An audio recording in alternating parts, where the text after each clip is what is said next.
Hello everyone, and today I'll be playing Exorcise Me.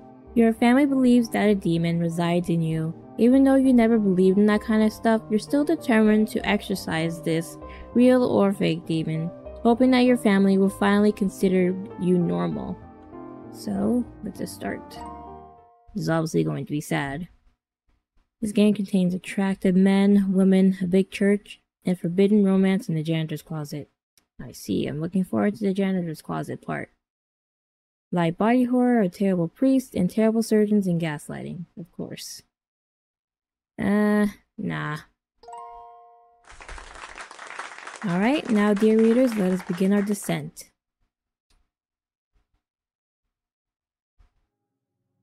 Who are you? No, really, who are we as people? I really do hate this, get this physiological, but it must be done. For without this knowledge, the story to come won't make much sense. Are we the labels forced onto us from birth? Are we our beliefs, hopes, experiences? It really isn't possible to condense our entire being into one arbitrary idea.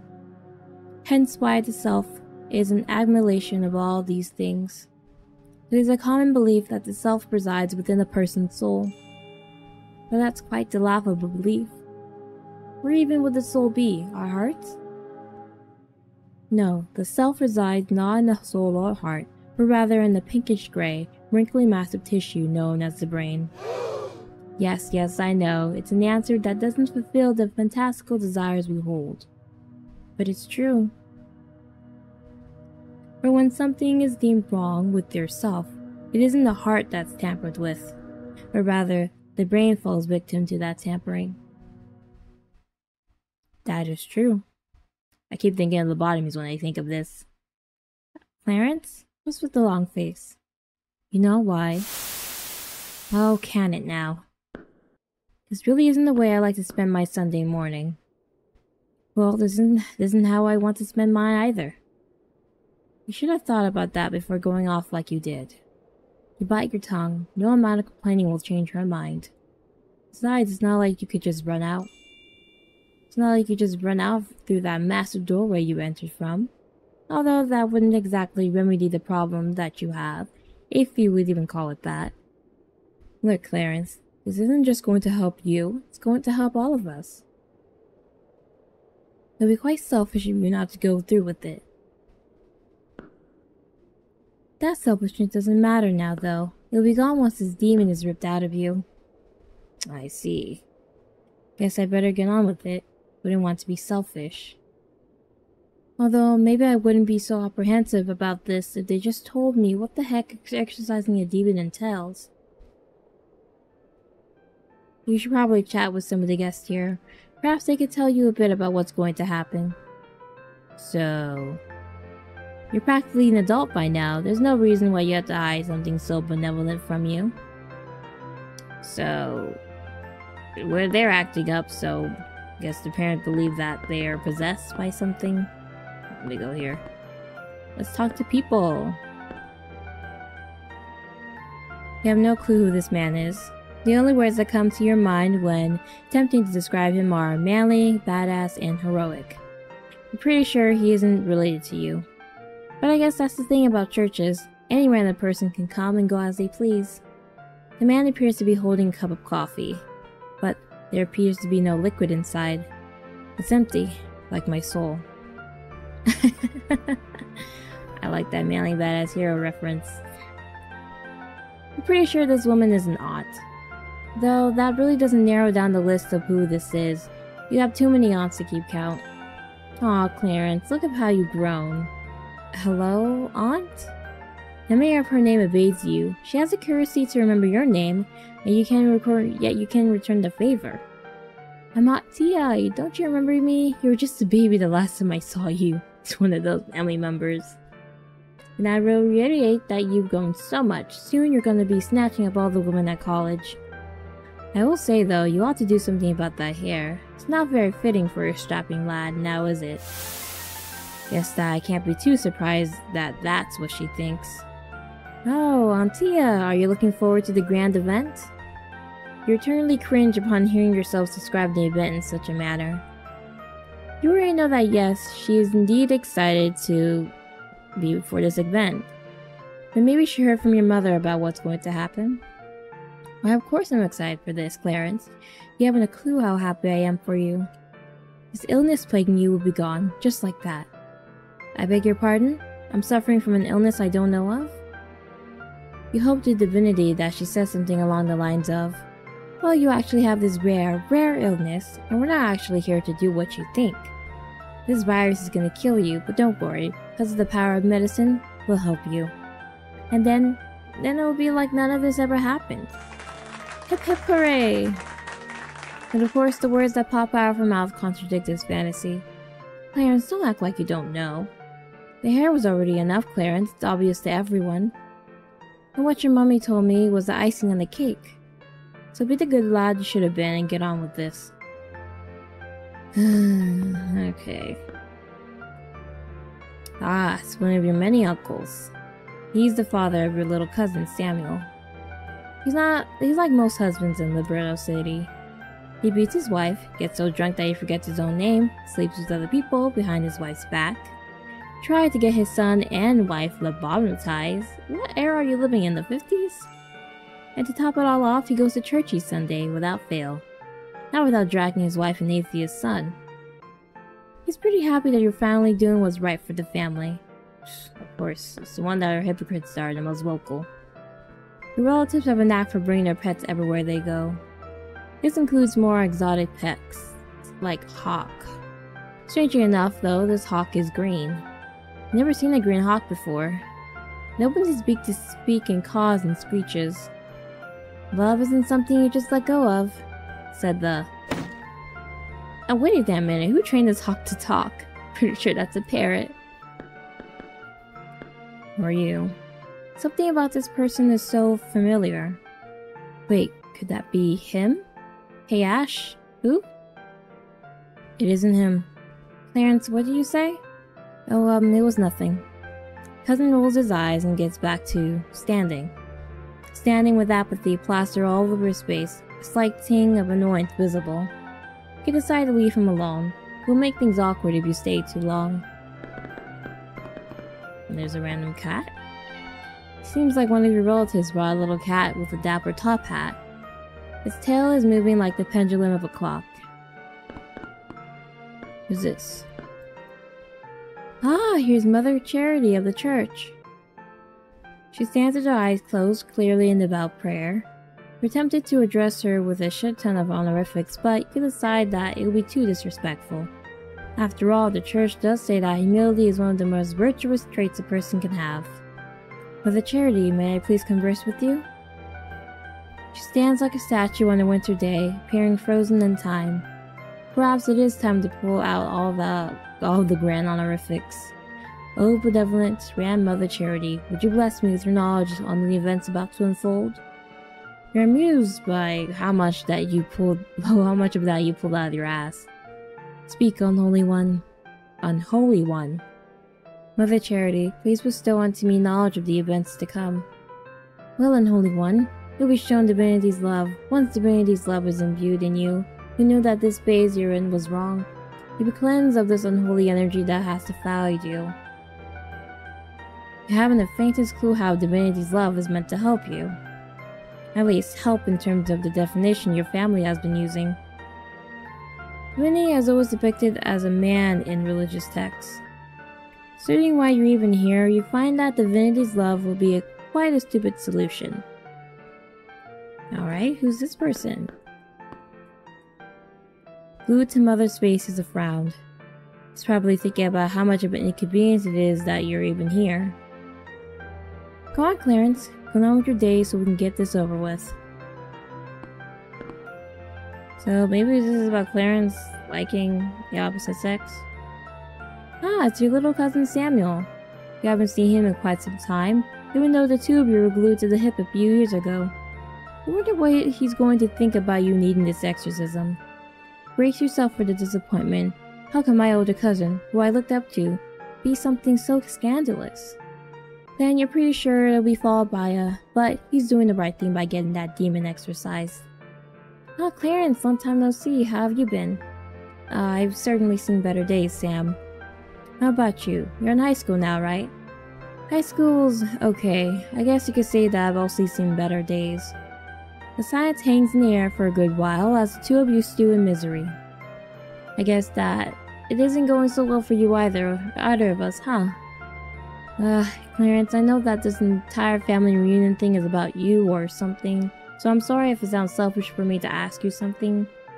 Samuel, don't be sorry. It isn't your fault that Mother dragged us all here to get a demon out of me. I really don't want to be here for whatever they do to me. I'd rather help you, if I'm being honest. Promise me you won't tell my mom? You nod your head in affirmation. There's his classmate, friend actually. Because of how many classes we have in common, we began to speak to each other and we'll be speaking more now. At first, I felt like it was all normal, you know, just two people hanging out with each other, nothing more. There's a but to this story, isn't there? Do you know what it's like to look at someone and feel this pounding in your chest? Like your heart's gonna run into their arms if you don't stop looking at them? But then you can't stop, because that person is your future. They're who you see spending a good chunk of your life with. And then you just want to know them as something so much more than a friend. Personally, I believe that you should ask her out. You're going to regret it if you don't take that chance with her now. And Clarence, they're not... Samuel's lips hover by your ear and he begins to whisper. Clarence, he's a boy. He's as much of a boy as either of us, and these feelings, shouldn't I be having them for a girl? You pause, attempting to think through what to do. Sam, let's go somewhere a bit more private. Make sure that no one else is too close. You don't want anyone to eavesdrop on this. Lest Samuel end up in the same position as you. Samuel begins to elaborate in a blubbering tone. Clarence, what's wrong with me? I'm not supposed to feel this way towards my best mate. Samuel, there's nothing wrong with... There's everything wrong with it. What's my mother going to say? What's my mate going to say if he finds out? Although you know the truth about what would happen, you decide that clarifying that wouldn't be the most comforting. Clarence, you and Asher are best mates, right? I need you to tell me how I should be feeling towards my mate. Like, I can't exactly do that. Can't change the way you view your friend by telling you how I view Asher. But why? Baby, could you tell me I could sort of force my mind back to normal? I don't know, but I'm desperate for any solution. I can't tell you that because Asher and I were... Can't bring yourself to say it. Even if you know that it could comfort Aunt Samuel. Asher and I, best mates? There's no way in hell that she would say that. That's exactly what she said. You go with that lad one more time, and you'll never see the light of day again. And yet here you are. With that lad she speaks of. Quite the rebellious streak you got going, Clarence. Asher, quite the bad influence on me. So I'm so bad? I mean, all that I did was take you out with your parents' knowledge. Oh, without our parents' knowledge. And let's not even talk about how I got you to kiss me. Alright, hearing that is pretty damn bad. But at least we haven't done anything scandalous yet. I think you're ignoring the fact that if anyone so much as saw us, that would result in the very next big controversy in the paper. Okay, you got me. I didn't quite think that through. Generally speaking, Asher wouldn't behave in this somewhat immature manner. He'd always hold a calm, composed demeanor, fitting for a future detective. Wait, Asher? Detective? Wait a minute. Is this the other guy from the game? I don't remember his name. I have to go back and see. You know that he reserved this playful persona just for you. And his energy is contagious. You begin to stifle some laughter as you move closer to him. Looking at him is like staring at a vignette, frozen in time with nothing in focus except for him. It's almost as if every single pesky problem of yours melted away in that very moment. I really want to kiss you right now. And why don't you? It's not like it'll get as hectic as the last time. The last time. The last time the two of you got this close was in the janitor's closet at school. I see, that's what happened. How romantic. Privacy for the two of you is the ultimate luxury. You're hidden away from the critical eyes of the masses. Of course, it was just your luck that the janitor needed to retrieve a mop from the closet. And you had a very pleasant time explaining to the janitor that you had no clue how you ended up in the closet with your best mate.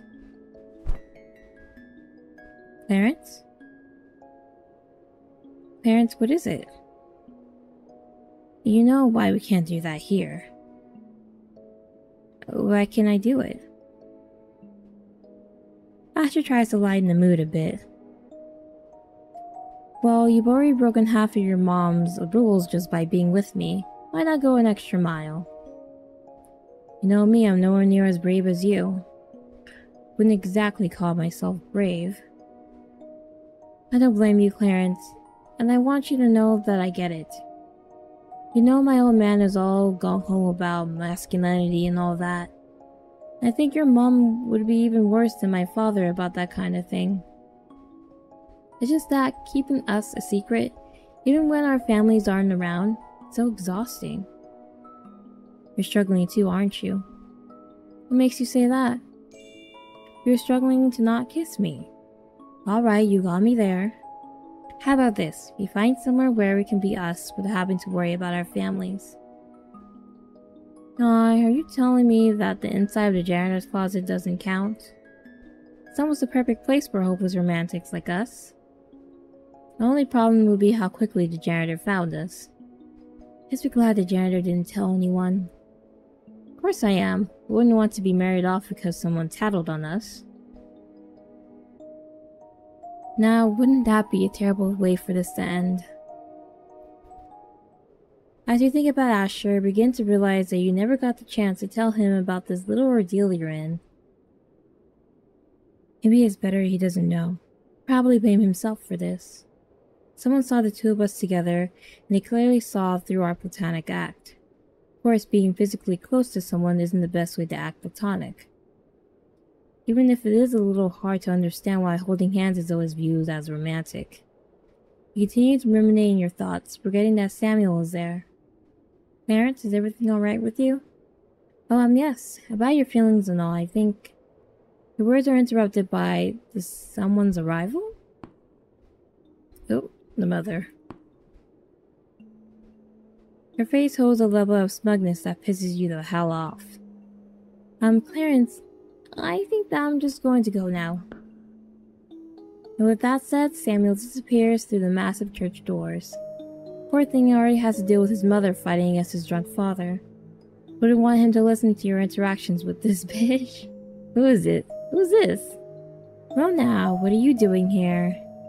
The words slide right off her tongue, almost like she generally hasn't the faintest clue as to why you're here.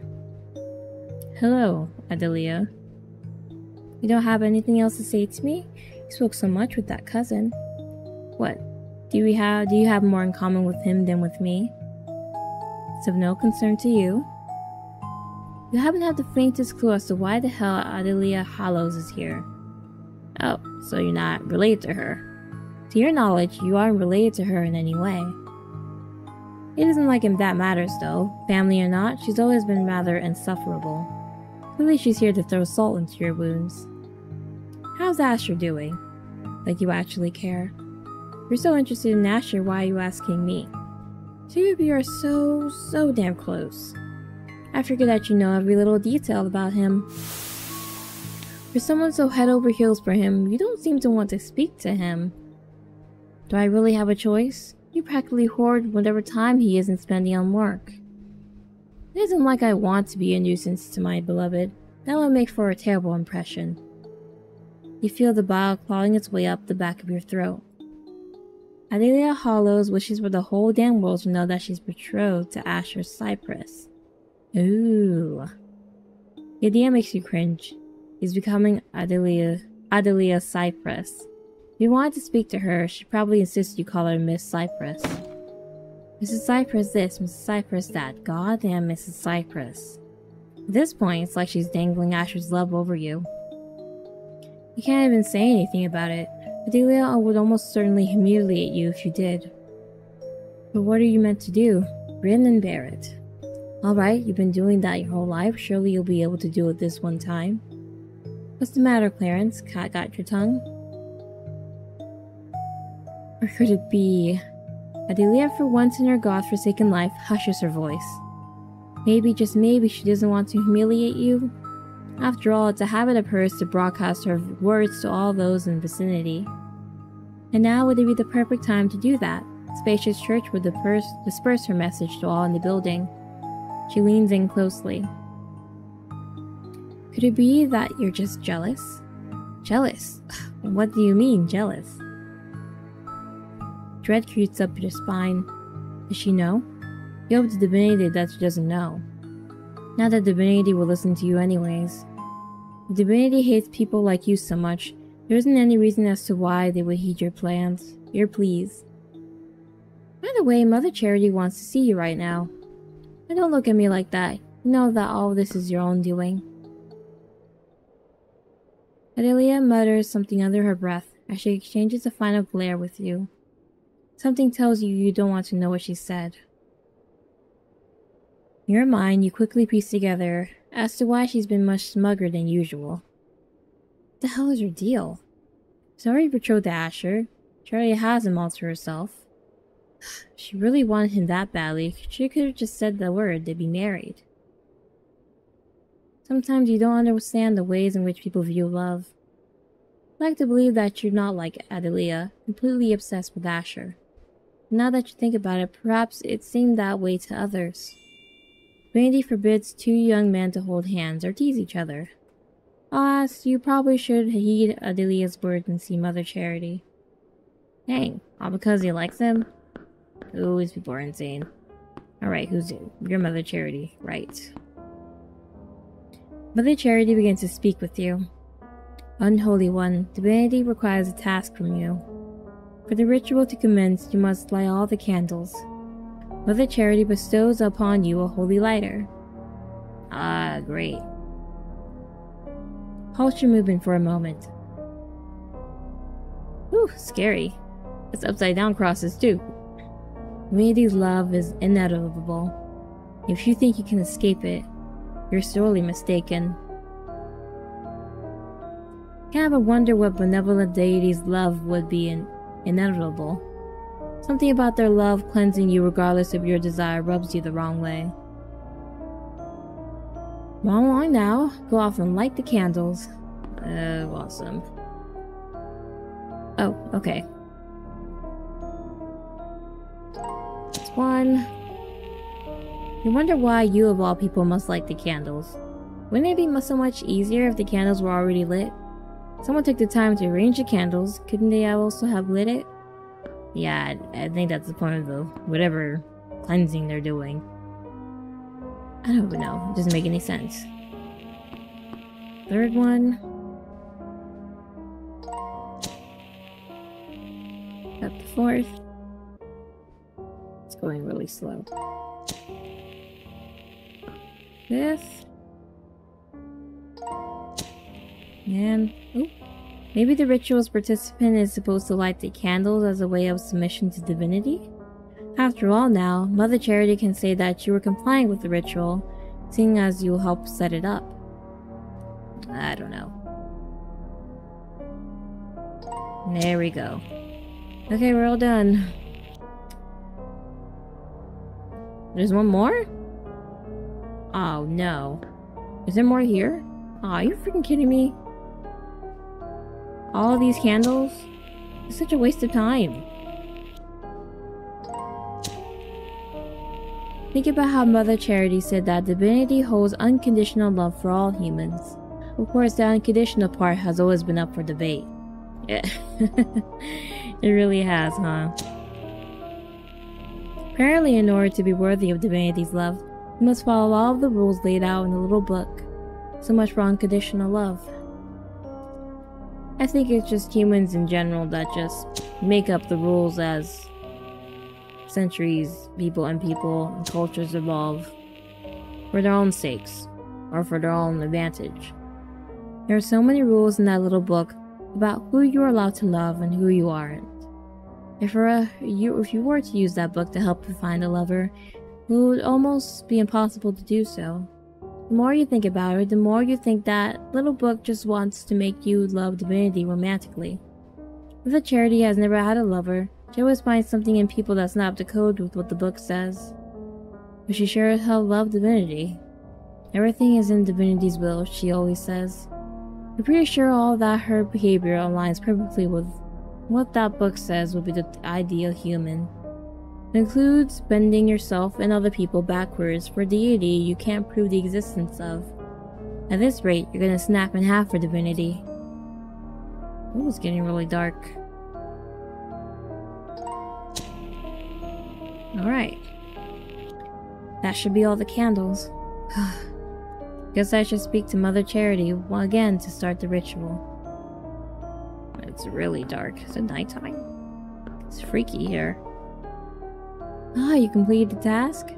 Yes, all the candles have been lit. Come now, let's commence the ritual. Are you ready to start the ritual? Man, I really don't want to start. Let me do something. No, there's only one. Divinity's love is inevitable. You will be cleansed, whether your devilish tendencies comply with it or not. Can I leave? Now, what is with this feeble attempt at escaping? Do you really think you can get out of this? I would hope I could, but I guess not. Yes, you can't escape it. Alright. Let's get on with it. Ah, it seems they're already taking on divinity's love. It isn't exactly like you have much of a say in the matter. For the ritual, drink this. Mother Charity handed you a vial of clear liquid. For some reason, the appearance reminds you of disgustingly bitter medicine. What is this? Ah, I should have known that you would resist. I just want to know what it is, woman. I just wish to know if this liquid is... Struggle to conjure up the words to both appease her and attain an answer. It is divinity's will for you to drink that. He told me so. In order for the ritual to work, this vial must be consumed by you. But... it is in Mother Charity's will for you to shut the hell up and drink it. To put it nicely, the drink tastes like a teenager's horrible attempt at creating lean. Chemicals burn your taste buds. It was in divinity's will to shove questionable chemicals into your system. Despite your revulsion, Mother Charity seems quite pleased.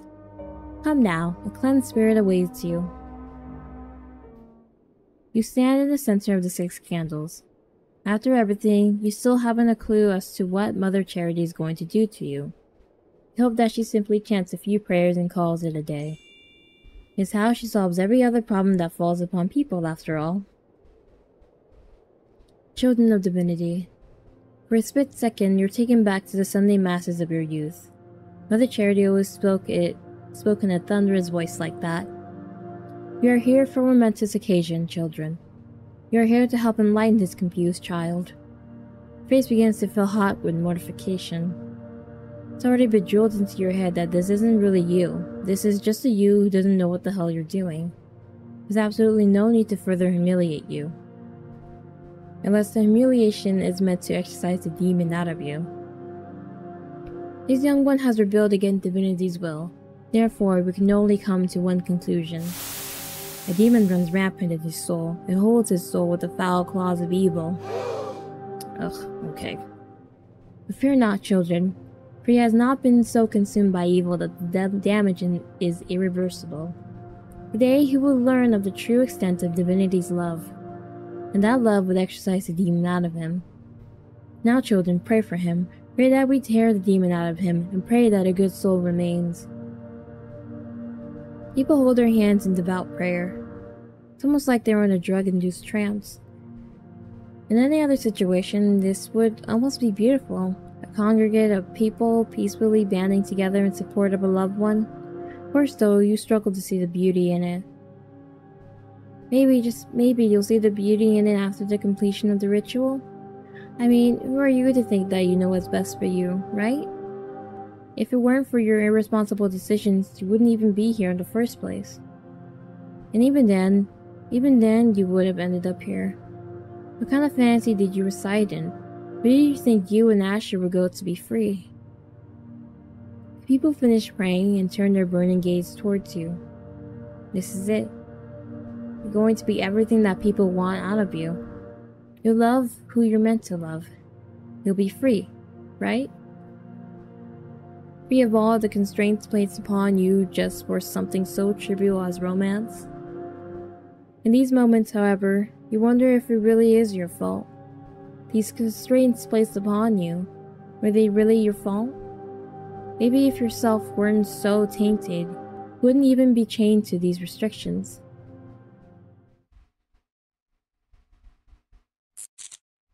Your vision goes dark, the body is limp. The numbness, it hurts strangely enough. It's so cold that it almost burns. Wait, this isn't right. What is going on? Vision slowly returns. Your eyes feel both numb and like something is squeezing them. Weren't they supposed to be in some kind of ritual? When did they say anything about... Wait. His eyes are glued shut. Nothing that the surgeons do to him invoke a reaction. Almost as if he's sedated. And then it hits you. That's your body. Where are you? How are you not in your body? It doesn't make any damn sense. Mother Charity always said that surgery was against humanity's will. So, then what is this? Before you can elaborate on your thoughts, something sharp probes at your... No, you're gonna give him a lobotomy. Are you freaking serious? That's gonna fix him? That's nothing to do with divinity. That's their different shit, basically. What would happen if that fleshy mass in your head were to be tampered with? What if scalpels tore it apart in such a way that it didn't render your body useless? Something snapped away from him in that very moment. Something important.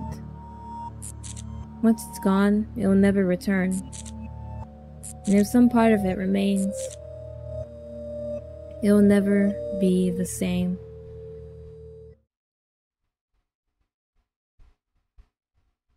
Clarence Amato graduated from law school with flying colors.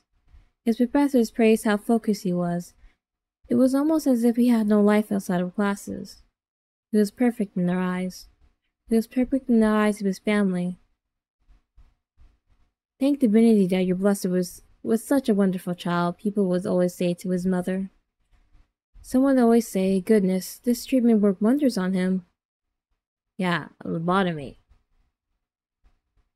Clarence had a clue as to what they were talking about. Of course he didn't care to ask what they meant by that, he wasn't supposed to question it. But he was content with being perfect. Absolutely, positively perfect. Exactly as a young man like him should be, right? Obviously, Clarence has to enter the workforce. What kind of man would he be if he didn't? So he joined the 13th president of Liberto City. The president was always looking for new talent, due to how understaffed they were. Clarence didn't care for much for detective work. True, he was detached enough from his surroundings to be able to stomach the violence involved in the field. But that same detachment was exactly why Clarence didn't truly give a shit. He was just there for a paycheck. When Clarence entered the office, there was a couple of detectives all chatting with each other while sipping scalding coffee. One of them glanced at Clarence. This detective has deep brown hair, ivory skin, and emerald green eyes. Clarence felt an odd sense of familiarity, even though he had never seen this person before. Dang, they got rid of memories of Asher? The detective took quite a glance at Clarence. It seemed like that would be it. And then he looked at Clarence again, this time with a surprised look. Clarence could have sworn that this young man was going to spit out his coffee with the look on his face. The young detective nearly spilled his coffee while getting up from his seat, as his coworkers looked at him with absolute bewilderment. Thankfully, he didn't make an absolute mess. Clarence, is that really you? I haven't seen you in so long, I thought that something happened to you. Do I know you? The stranger gawked at Clarence with confusion and disappointment. Clarence? Clarence had absolutely no clue how this man knew his name. Neither of the men wore name tags, and this was Clarence's first day in the office. The stranger held his head low, like a child who had been scolded by his parents. Clarence's eyes were caught by the contents of the stranger's desk. A photo of the stranger and a strawberry blonde woman was held in a wooden frame. It appeared to be a wedding photo. Ugh, hated it. The stranger's face looked absolutely miserable in the photo. A slight frown was glued to his face. However, Clarence couldn't tell for certain if the marriage was arranged or not. It was obvious. The stranger looked so miserable that he must have been forced into the marriage. It was the very first time Clarence had ever seen a man unsatisfied with what might have been an arranged marriage. The woman's pose and countenance conveyed a completely different story. How could a man not be happy with a wife like that? Clarence thought. Clarence eventually found out that this stranger was named Exorcized. He was supposedly the top detective in the president, having cracked the most high-profile cases in Libretto City. Clarence had heard the name before, in the morning prayer. He expected Exorcized to be a cold, stoic figure. How else could one manage the gore scene on this job? Clarence sure as hell didn't think this chatty young man was the Exorcized. Never Clarence so much walked outside of a room, Asher would drop whatever he was doing and begin to chat with Clarence. Asher would ask stupid things like, "Did I do something, Clarence?" Clarence figured that it was self-explanatory as to why he gave Asher the cold shoulder. Clarence had no idea what the hell Asher's deal was. Asher acted like he and Clarence were close friends, even though they had never seen each other. And in the back of Clarence's mind, he couldn't help but feel that Asher viewed them as something much more. Much, much more than friends, let alone acquaintances. Aw, what? No, that's so sad. They literally took away his memories of him. That's awful. Oh. And the torn self. And that's the end of Exorcise Me. So all of that divinity's love, divinity's cure was just bullshit. It was just lobotomy they do. The lobotomy was, I don't know what part of the lobotomy. Maybe it has to do with memory, but you can't really tamper with the brain like that. Because I do know lobotomies were popular as a medical type of all cure in the 50s. Put quotes around that.